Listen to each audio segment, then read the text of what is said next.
Welcome students. आज आपण बघणार आहे लिनियर डिफरन्शियल इक्वेशन याचं सोल्युशन कसं फाइंड करायचं ते आपण मागच्या लेक्चरमध्ये बघितलेलं आहे आणि आज आपण त्याचेच काही न्यूमेरिकल एक्झाम्पल्स बघणार आहे. ओके, तर आपलं एक्सरसाइज 6.4 मध्ये हे एक्झाम्पल आहे. एक्सरसाइज 6.5 क्वेश्चन नंबर 1 मधले हे एक्झाम्पल आपण बघतोय. बघा ना, 7 नंबर एक्झाम्पल काय दिलेलं आहे, x plus a into dy by dx minus 3y is equal to x plus a raise to 5. Okay, याचं सोल्युशन फाइंड करायचं आहे. मग हे y मध्ये लिनियर डिफरन्शियल इक्वेशन येईल. तर मी जर याला x प्लस a ने टोटल इक्वेशनला डिवाइड केलं तर काय होईल, dy by dx minus 3 upon x plus a into y is equal to x plus a raised to 4 is in form of कोणत्या फॉर्म मध्ये आला, dy by dx plus py is equal to q. या form मध्ये हे equation आहे. फिर p is equal to p ची value इथे काय आहे, minus 3 upon x plus a and q is equal to x plus a raised to 4. या p आणि q च्या व्हॅल्यूज. मग इट इज लिनियर, हेच लिनियर डिफरन्शियल इक्वेशन आहे. Differential equation in y. मग याचाच इंटिग्रेटिंग फॅक्टर काय, तर e raise to integration of p dx. Okay, हा असणार त्याचा इंटिग्रेटिंग फॅक्टर. काय येईल, e raise to integration of minus 3 upon x plus a dx. मग याचे integration minus 3 constant e raise to minus 3 integration 1 upon x plus a dx. याची value येणार e raise to minus 3 log of modulus x plus a, किंवा modulus नाही घेतलं तरी हरकत नाही. तर हा 3 काय होईल, मायनस 3 पॉवरला जाईल. ओके, मग इंटिग्रेटिंग फॅक्टर मिळतो e raise to log of x plus a raise to minus 3. Okay, minus power आहे निगेटिव्ह, डिनॉमिनेटरला गेल्यावर प्लस होईल, म्हणजेच ते येणार e raise to log of 1 upon x plus a bracket cube to the base e. तर याची value येते 1 upon x plus a bracket cube. तर हा मिळाला इंटिग्रेटिंग फॅक्टर या लिनियर डिफरन्शियल इक्वेशनचा. Okay, now it's solution is, आता y मध्ये लिनियर डिफरन्शियल इक्वेशन आहे, ते सोल्युशन काय असणार, y into integrating factor is equal to integration of q into integrating factor into dx. Okay, plus constant of integration, हे त्याचं readymade solution आहे. मग काय होईल, y इंटू इंटिग्रेटिंग फॅक्टर आहे 1 upon x plus a bracket cube is equal to q ची value काय आहे, तर x plus a raise to 4. Okay, q ची value into integrating factor 1 upon x plus a cube dx plus constant of integration. आता बघा, x plus a cube दोघांमधून cancel झाले, काय राहील, x प्लस a न्यूमरेटरला, त्याचे इंटिग्रेशन dx प्लस c. मग याचं इंटिग्रेशन काय होणार, तुम्ही सेपरेट x आणि a चे घेऊ शकता किंवा डायरेक्ट असे लिहिले तरी चालेल. x plus a bracket square upon x चा कोइफिशियंट किती आहे, 1. x plus a bracket square upon 2 आणि x चा कोइफिशियंट 1 डिवाइडला plus constant of integration y upon x plus a bracket cube ची व्हॅल्यू झाली. मग टोटल इक्वेशनला मी काय केलं, x plus a bracket cube ने मल्टिप्लाय, आणि 2 आणि x plus a bracket cube याने मल्टिप्लाय केलं, इकडे काय होईल, 2y is equal to 2 into 2 cancel होतील, x plus a raise to 5 plus 2c into x plus a bracket cube. 2c याला नवीन कॉन्स्टंट आपण c डॅश म्हणू शकतो. तर हे झालं is solution of differential equation okay, तर हेच त्याचं जनरल सोल्युशन आहे दिलेल्या डिफरन्शियल इक्वेशन. आता नेक्स्ट आपण याच्यात पुढचे एक्झाम्पल दिलेलं आहे बघा. 8 नंबर एक्झाम्पल काय दिलं dr, इथेच लिहितो ते, त्याच्या सोल्युशनला बरेचसे आपल्याला जागा लागणार. 8 नंबर मध्ये next example dr plus 2r cot theta, 2r cot theta plus sin 2 theta into d theta is equal to 0. Okay, आता हे लिनियर डिफरन्शियल इक्वेशन आहे. याला व्हेरिएबल, सेपरेबल किंवा होमोजेनियस फॉर्म मध्ये आपण सॉल्व्ह करू शकत नाही. मग हे लिनियर डिफरन्शियल इक्वेशन थीटा मध्ये का आर मध्ये ते आपण बघितलं पाहिजे. जर मी या इक्वेशनला डी थीटाने डिवाइड केलं काय होईल, D R by D theta plus 2r cot theta किंवा 2 cot theta into R plus sin 2 theta is equal to 0. Okay, यालाच असं लिहू शकतो आपण D R by D theta plus 2 cot theta into R is equal to minus sine of 2 theta. It is in form of कोणत्या form मध्ये आलं, D R by D theta plus P theta is equal to p into R is equal to q. या form मध्ये equation आहे. फेर p काय, p ची value 2 cot theta and q is minus of sine 2 theta. Okay, p आणि q हे दोन्ही थीटाचे फंक्शन आहेत. इट इज ही इक्वेशन लिनियर डिफरन्शियल इक्वेशन आहे. Linear differential equation in r, r मध्ये लिनियर आहे. मग इंटिग्रेटिंग फॅक्टर काय येईल याचा, is equal to e raise to integration of P D R. Okay, P into D theta. आपण याचं इंटिग्रेटिंग फॅक्टर डिटरमाइन करू. E raise to integration P ची व्हॅल्यू आहे 2 cot theta into D theta, 2 constant E raise to 2 constant as it is, integration of cot theta D theta. मग कॉटचं integration काय, log of sine theta.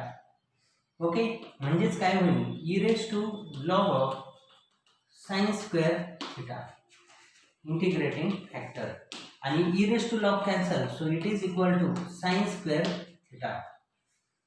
Okay, integrating factor मिळाला. आता its solution is differential equation solution काय असणार, r मध्ये ते linear differential equation आहे. So its solution is r into integrating factor is equal to integration of q into D theta plus constant of q into integrating factor into D theta plus c is the general solution of linear differential equation. काय होईल, R into sine square theta is equal to integration q ची value आहे minus sine 2 theta into integrating factor sine square theta D theta plus constant of integration. मग याला simplify करायचं, -1 साईडला लिहिला मी. साइन 2 थीटाचा formula 2 sin theta cos theta, 2 इथे घेतला sine theta into sine square theta sine cube theta into cos theta D theta plus c. Okay, इथं आता हे इंटिग्रल कोणत्या फॉर्म मध्ये आहे, f x raise to n into f dash of x d x. तर याचं integration काय येतं, f x raise to n plus 1 upon n plus 1 plus constant of integration. Okay, sine theta function झालं, sine थिटाचा derivative इथे present आहे cos theta, याचे integration येणार -2 fx raise to n plus 1 sine raise to 4 theta upon 4 plus constant of integration ही झाली r sign square theta, याची value यालाच आपण 2 चं डिव्हिजन, टोटल याला 2 ने मल्टिप्लाय केलं तर 2r sine square theta is equal to minus sine raise to 4 theta plus 2c. Okay, आता यालाच आपण नवीन c डॅश म्हणू शकतो, म्हणजे sine raise to 4 theta plus 2r sine square theta is equal to c dash is general solution of differential equation. Okay, या दिलेल्या differential इक्वेशनचे हे जनरल सोल्युशन मिळालं. आता यालाच आपण नेक्स्ट 9 नंबर दिलेला आहे y dx. Next 9 number example. आता हे जे न्यूमेरिकल्स आहेत सगळे लिनियर डिफरेंशियल इक्वेशन, x मध्ये, y मध्ये, r मध्ये, थीटा मध्ये अशा टाइपचे डिफरेंशियल इक्वेशन दिलेले आहेत. तुम्हाला फक्त लिनियर डिफरेंशियल इक्वेशन ओळखता आलं पाहिजे, कोणामध्ये ते लिनियर आहे, त्याचा इंटिग्रेटिंग फॅक्टर डिटरमाइन करायचा आणि त्यानंतर त्याचं सोल्युशन ज्यामध्ये ते लिनियर असेल. ओके, न सी 9 नंबर एक्झाम्पल काय दिलेलं आहे, y dx plus x minus y square into dy is equal to 0. आता हे लिनियर डिफरेंशियल इक्वेशन हे आता ओळखता यायला पाहिजे कोणामध्ये लिनियर आहे. जर मी dy ने याला डिवाइड केलं तर काय होईल, y dx by dy plus x minus y square is equal 0. आणि टोटल इक्वेशनला परत मी जर y ने डिवाइड केलं तर काय येईल, dx by dy plus 1 upon y into x minus y. Okay, तो मायनस y राइट साइडला गेला प्लस होईल. मग it is in form of dx by dy plus px is equal to q. या फॉर्म मध्ये ते डिफरेंशियल इक्वेशन आहे. Where p is equal to what is p 1 upon y and what is q y. It is linear differential equation. Okay, linear differential equation आहे. Okay, in x. मग याचा integrating factor काय, e raise to integration of p dx हा असणार त्याचा, sorry e raise to integration of p dy हा त्याचा integrating factor. मग e raise to integration of p is 1 upon y dy. Okay, तर याचे integration e raise to log y, मग हेच काय येणार y. So integrating factor is y. मिळालं. मग याचंच सोल्युशन, इट्स सोल्युशन इज, आता जनरल सोल्युशन काय, हे x मध्ये लिनियर आहे, सोल्युशन असणार x into integrating factor is equal to integration of q into integrating factor dy plus constant of integration. Okay, x integrating factor y is equal to q ची value आहे y into integrating factor y dy plus c. म्हणजेच xy is equal to integration of y square dy plus c. मग याचे integration येणार y cube upon 3 plus c. xy is equal to y cube plus 3 y cube upon 3 plus c is the general solution of given differential equation. Okay, now see 10 number example.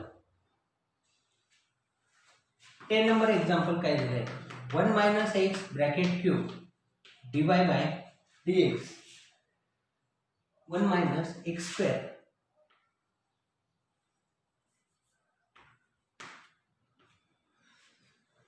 into dy by dx plus 2xy is equal to x into 1 minus x square raise to power 1/2. Okay, आता हे differential equation solve करायचं आहे. मी काय केलं, total equation 1 minus x स्क्वेअरने divide केलं तर काय होईल, dy by dx plus 2x upon 1 minus x square into y is equal to 1 minus x स्क्वेअरने इथेही डिवाइड केलं तर x 1 minus into 1 minus x square raise to 1/2 minus 1 म्हणजे किती येणार, minus 1/2. Okay, x upon 1 minus x square ही term square root मध्ये. मग it is in form of कोणत्या फॉर्म मध्ये, dy by dx plus py is equal to q.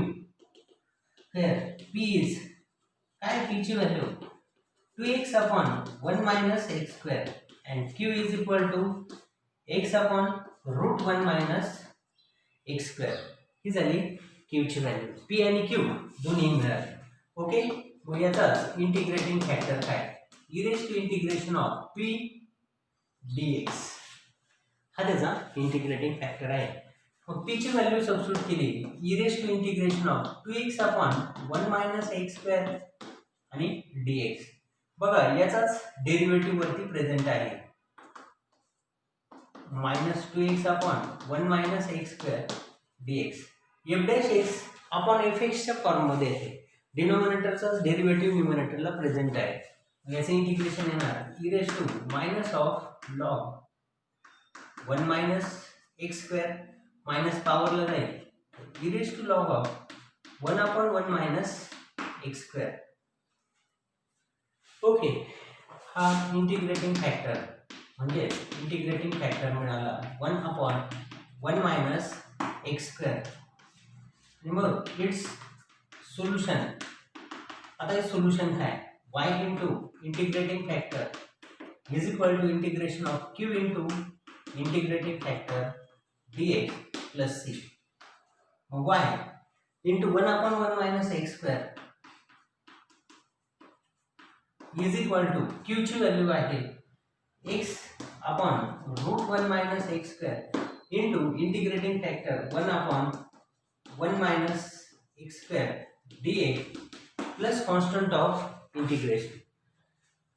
Okay, y upon 1 minus x square is equal to minus 1 minus 2x.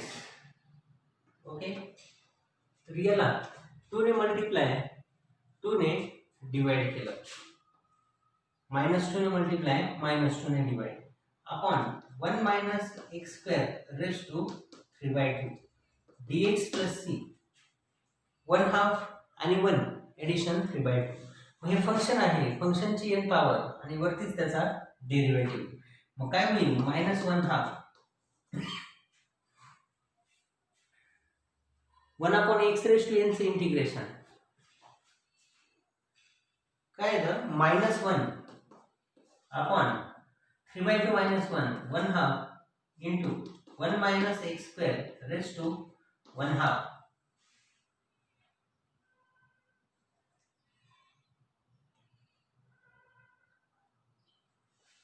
Okay,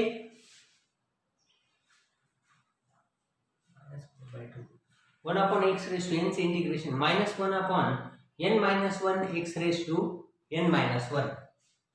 हा formula आपण बघितलेला आहे, 1 upon x raise to n चे integration काय येते, हे minus 1 upon n minus 1 x raise to n minus 1.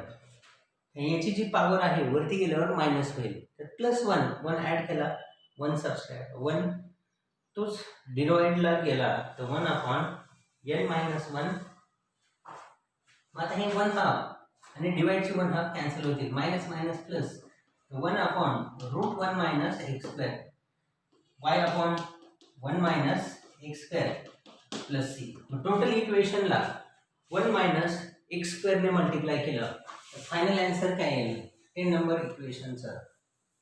बघा, y is equal to root 1 minus x square into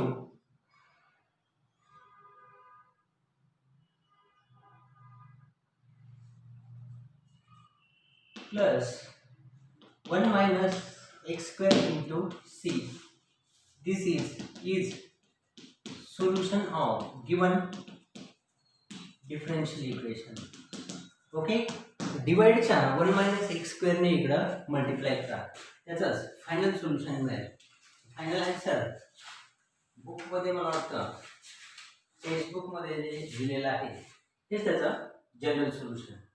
okay, न सी 11 नंबर नेक्स्ट एक्झाम्पल काय दिलेलं आहे.